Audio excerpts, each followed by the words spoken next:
आज मैं इस मंच पे खड़ी हूँ और आप सबके बीच बोल पा रही हूँ, तो इसमें कहीं ना कहीं योगदान सावित्रीबाई फुले का है।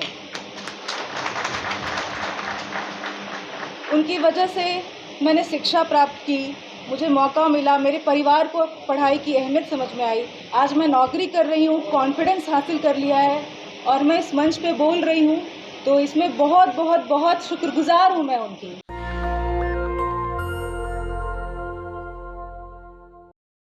इस मंच में मुझे आमंत्रित करने के लिए आज मैं इस मंच पे खड़ी हूँ और आप सबके बीच बोल पा रही हूँ, तो इसमें कहीं ना कहीं योगदान सावित्रीबाई फुले का है। उनकी वजह से मैंने शिक्षा प्राप्त की, मुझे मौका मिला, मेरे परिवार को पढ़ाई की अहमियत समझ में आई। जिस तरह मेरे भाइयों को शिक्षा मिली, उसी हिसाब से मुझे भी शिक्षा दी गई। आज मैं नौकरी कर रही हूँ, कॉन्फिडेंस हासिल कर लिया है और मैं इस मंच पे बोल रही हूँ, तो इसमें बहुत बहुत बहुत शुक्रगुजार हूँ मैं उनकी।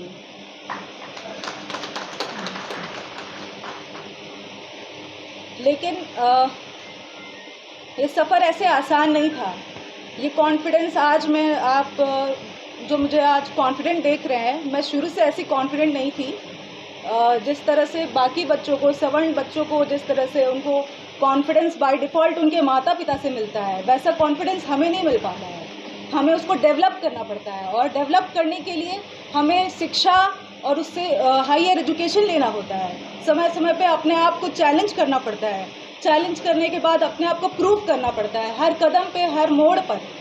नौकरी में भी ऐसा ही होता है, क्योंकि प्राइवेट सेक्टर एक ऐसा है जहाँ पे दलित 1% भी नहीं है और महिलाएं 3% है, लेकिन दलित तो ऊपर 1% भी नहीं है। तो ऐसे में हमेशा अपने आप को प्रूव करना और उन मुद्दों को तो कोशिश करना जो हमसे हमारी कम्युनिटी से जुड़े मुद्दे हैं, उन पर बात करना और उनको सामने लाना, ये थोड़ा सा मुश्किल हो जाता है, क्योंकि सारे सवर्ण वहाँ बैठे हैं।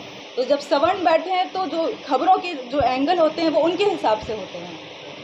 इवन महिलाओं के एंगल से भी वो चीज़ें नहीं आ पाती हैं, क्योंकि महिलाएं भी नहीं हैं, डाइवर्सिटी नहीं है। तो हम जो भी हमारी जो कम्युनिटी है, हम लोग सरकारी नौकरी पे फोकस करते हैं, ये अच्छी बात है, लेकिन प्राइवेट नौकरियों पे भी हमें फोकस करना चाहिए, क्योंकि प्राइवेट नौकरियां ही हैं जो बहुत सारी हैं। सरकारी नौकरियां तो बहुत बेहद ही कम हैं और प्राइवेट में तो जैसे कि आप जानते हैं रिजर्वेशन होता नहीं है। तो वहाँ पे अगर जब आप आगे जाते हो, उसमें इंटरव्यू देने की कोशिश करते हो, तो आपको बार बार छांटा जाता है। आपकी वेशभूषा देखकर, आपसे बात करके ही अंदाज़ा लगा लिया जाता है कि आप किस कम्युनिटी से होंगे। तो जब आप वहाँ पहुँचते हैं तो वहाँ पे अंदाज़ा जब लगा लिया जाता है, तो आपको वैसे ही छांट दिया जाता है, क्योंकि उनका कहीं ना कहीं वो अपने आप को प्रोग्रेसिव दिखाते हैं, लेकिन होते नहीं हैं। अंदर ही अंदर कहीं ना कहीं उनके अंदर है कि हमारे ही लोग होने चाहिए, सवर्ण जाति के लोग ही हर जगह होने चाहिए। तो जी तो इसीलिए मैं कहना चाहूँगी कि हमें क्या करना चाहिए कि हमें ज़्यादा शिक्षित होना चाहिए, खुद को ही नहीं, अपने आसपास के लोगों को भी शिक्षित करना चाहिए। हम अगर शिक्षित हो गए, नौकरी पा रहे हैं, थोड़े से अपने आप को आगे बढ़ा लिया है, तो हमारा काम यही नहीं रुकता है। हमारा काम तब भी चलता रहेगा जब हम अपने साथ वाले लोगों को, जो हो सकता है कि कुछ लोग ऐसे हो जो दलित समाज के हों, ओबीसी समाज के हों, उनको गाइडेंस नहीं मिल रही है, वो हमारे घर में काम करने के लिए आते हैं। आसपास ऐसे कई सारे आपने लोगों को देखा होगा। तो हमें ये चाहिए। आवाज़ आ रही है? आवाज़ आ रही है आप लोगों को?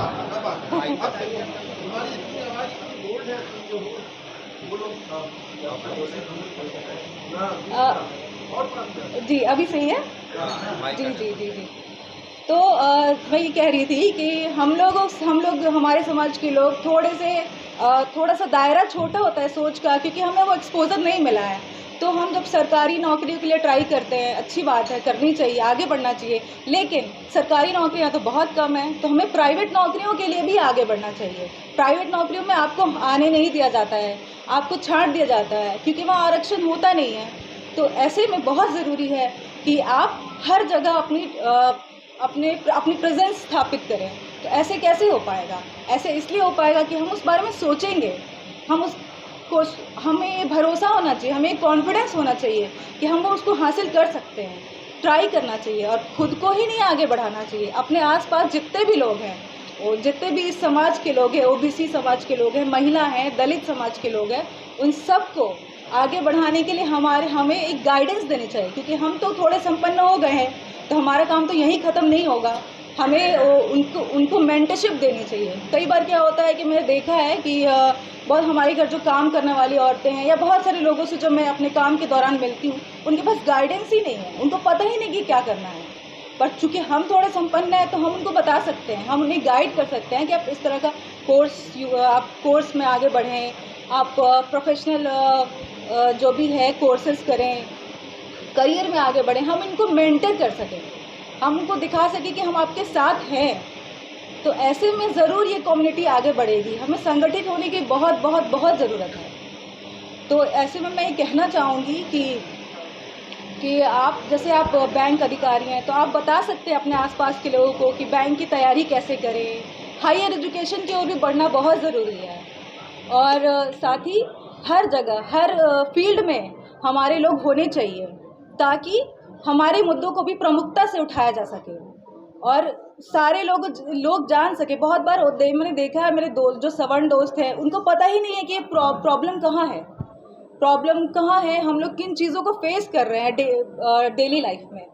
छोटी छोटी चीज़ें दिखने वाली हैं लेकिन वो सारी चीज़ें हम फेस कर रहे हैं। किसी से बात कर पाना, कॉन्फिडेंटली बात करना, चीज़ों को हैंडल कैसे करना है, ये हमारे परिवार में हमें सिखाया नहीं गया है, क्योंकि हमारे परिवार भी इसी पृष्ठभूमि के हैं, तो वो भी एक संघर्ष कर रहे हैं, हमारा संघर्ष ऐसे ही बढ़ रहा है। तो हमें कोशिश करनी चाहिए कि हम संगठित हो जाए और एक दूसरे की हेल्प करें और एक दूसरे को बताएं कि आप अकेले नहीं हैं। आपके पास अगर आपको किसी भी चीज़ की मेंटरशिप की ज़रूरत है, प्रोफेशनल एडवाइस की ज़रूरत है, तो आप हैं, हम लोग हेल्प करेंगे आपकी। तो इन्हीं शब्दों के साथ मैं ये अपने विचारों को विराम देना चाहूँगी। धन्यवाद। नेशनल दस्तक की आपसे गुजारिश है कि अगर इसको बचाना चाहते हैं तो नेशनल दस्तक को सब्सक्राइब करने के लिए रेड कलर के सब्सक्राइब बटन को दबाएं, फिर बेल आइकन की घंटी दबाएं। नेशनल दस्तक को बचाने के लिए बहुत जरूरी है कि हर खबर को शेयर करें, लाइक करें, कमेंट जरूर करें।